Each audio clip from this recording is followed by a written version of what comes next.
When you're working with startups, I'm sure you come across situations where there's one founder, two founders, multiple founders. What are some of the issues that you focus on in thinking, looking forward, that they should be prepared to deal with?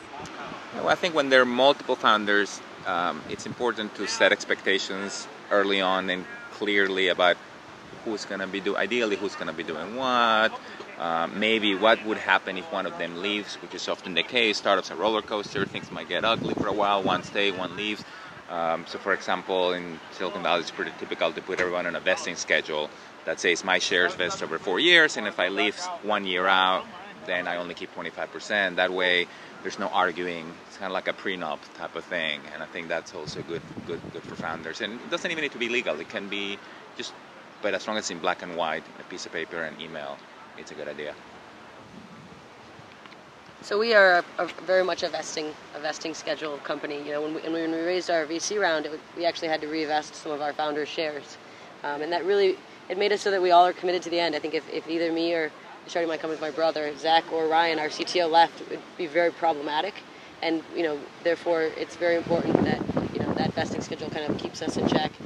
If I leave now, I'm going to lose a lot, and therefore it incentivizes me to stay. And it's, I think, just that level of communication. For us, we actually added Ryan kind of as a founder almost a year in. We realized that we were now a technical company. We had changed completely, and he had built our whole platform himself.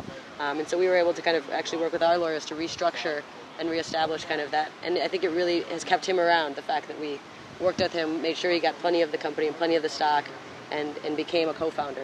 And I think sometimes people don't do that. They go, well, I was there at the very beginning. And really companies morph and change, and I think it's pretty important to really recognize like who's contributing, who's doing the work, and who's really building the company.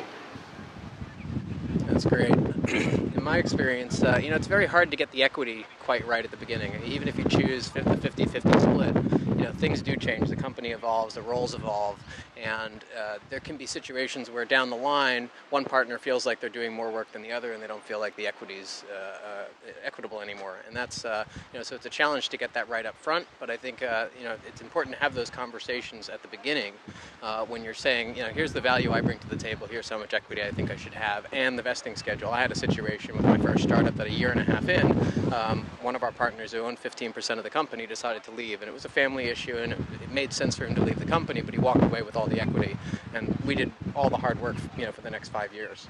So it's important to have those expectations set and some sort of contract in place that says, either a buyback or a vesting schedule on how you're going to deal with it if somebody does leave.